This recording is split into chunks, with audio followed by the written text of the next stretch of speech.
हा पेपर कसे गेले हे सांगायचं राहूनच गेलं. पेपर आले तसे गेले. आले तसे गेले. हाँ, हाँ ना यार, मैं पिछले वीक को सैटरडे को ही आई थी और आज सैटरडे ही है. एक वीक हो गया. हा आणि पेपर आमचे तसे चांगले गेले.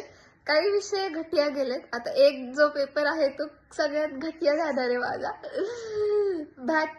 असं नाहीये की पूर्णच आमचे क्लिअर होतील. आयुष्याचे होतील आयुष्याचे पूर्ण क्लिअर होतील. आयुष्याचे होणार.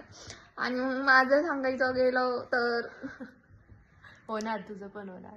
नाही होणार ग. बॅक लागणार आहे. नाही करून ठीक आहे आजी, ठीक आहे. बघू रिझल्ट आल्यानंतर कळेलच तुला. ते सांगेलच मी तुला रिझल्टच्या भाषेत. तर पेपर चांगले गेलेत तसे. आम्ही सॉल्व्ह केलेत. म्हणजे पासिंग केलंय आम्ही. असं नाही की पासिंग नाही केलं, पासिंग केलंय. पण ते आता पेपर चेक करण्याच्या हातात आहे. जर त्याला कशाचा राग वगैरे असेल तर तो पेपरावर काढेल. नाहीये तर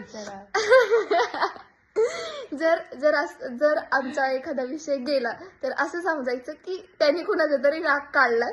आणि मग जर पेपर खरंच आम्ही पास झालो तर चेक करणारे खूप चांगले होते असं सांगायचं. थैंक यू गाइस, अगर आप ब्लॉग देख रहे हो तो थैंक यू. हा